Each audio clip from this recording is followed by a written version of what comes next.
Senang sekali menyapa Anda dalam program Bible Everyday. Hari ini kita akan lanjutkan di dalam Imamat pasal yang ke-20.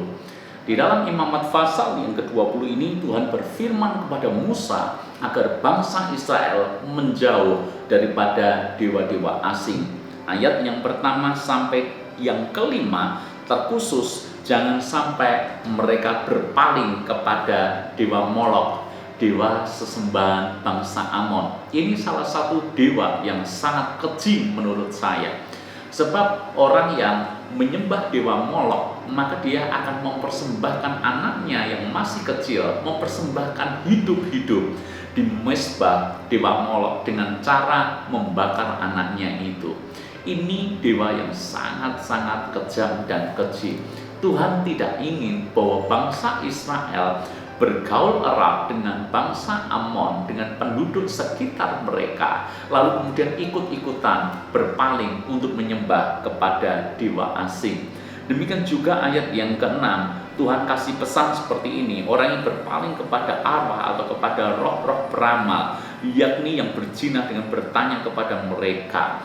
Ayat yang ke-6 diingatkan, tidak boleh juga mereka berpaling kepada arwah atau kepada roh-roh beramal. Ibu bapak saudara semuanya, ayat yang ke-8 dan seterusnya dikatakan, demikianlah kamu harus berpegang kepada ketetapanku dan melakukannya. Akulah Tuhan yang menguduskan kamu. Singkatnya seperti ini, Tuhan tidak ingin bangsa Israel menyembah dewa asing. Tuhan tidak ingin mereka kompromi, punya Tuhan ganda, menyembah Allah Israel ya, menyembah Allah asing ya. Itu sama sekali tidak boleh. Di dalam Injil Matius, Yesus berkata, kita tidak bisa mengabdi kepada dua tuan. Yang satu mengabdi kepada Tuhan, yang satu lagi kepada Mamon. Tidak bisa. Tidak bisa kita punya banyak Tuhan untuk hidup kita. Ayat yang ke-26 ini adalah ayat kunci yang kita perlu perhatikan di sini. Ayat 26. Kuduslah kamu bagiku, sebab aku ini Tuhan, kudus, dan aku telah memisahkan kamu dari bangsa-bangsa lain, supaya kamu menjadi milikku. Ingat, Tuhan menguduskan kita, yaitu memisahkan kita dari bangsa-bangsa lain, supaya kita menjadi milik Tuhan. Jadi kalau Tuhan berkata kepada bangsa Israel, tidak boleh bergaul dengan bangsa-bangsa asing, tidak boleh bergaul dengan penduduk Kanaan, itu tujuannya justru untuk kebaikan orang Israel sendiri.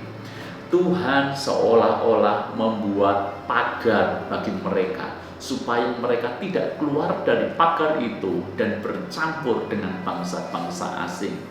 Kalau kita bicara soal pagar misalnya, pagar difungsikan bukan untuk mengurung dan membatasi orang yang ada di rumah. Bukan itu orang menciptakan atau membuat pagar di rumahnya. Pagar tujuannya jelas, untuk melindungi orang rumah dari orang asing yang hendak mengacau orang-orang yang ada di dalam rumah itu. Dengan adanya pagar, mereka semuanya terlindungi. Jadi kalau kita membaca Imamat 20 ini, bukan berarti bahwa Tuhan ini seolah-olah membatasi umat Israel dengan banyak ketentuan, dengan banyak ketetapan.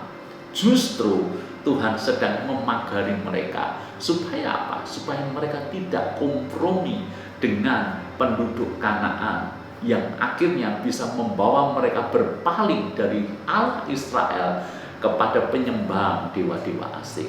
Dan kalau itu terjadi, sebetulnya yang sangat dirugikan atau yang menanggung akibat justru bangsa Israel itu sendiri. Itu sebabnya Tuhan memberikan pagar, yaitu memisahkan mereka supaya mereka hanya satu-satunya menjadi milik Tuhan. Aplikasinya dalam hidup ini adalah seperti ini, ibu bapak saudara semuanya.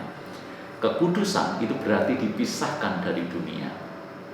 Ketika kita percaya kepada Yesus, maka Tuhan memisahkan kita dari dunia. Tujuannya apa? supaya kita tidak lagi kompromi dengan dunia. Tujuannya apa? Supaya tidak ada Allah lain dalam hidup kita. Sebab tidak pernah ada kita memiliki banyak Tuhan. Tuhan ganda, minggu ke gereja, minggu melayani Tuhan, tetapi di hari yang lain kita sudah berpaling kepada ilah-ilah asing, ilah-ilah modern. Janganlah hal itu terjadi dalam hidup kita. Kita hanya milik Tuhan. Kita dipisahkan dari dunia. Jangan kompromi dengan mereka. Tuhan memberkati.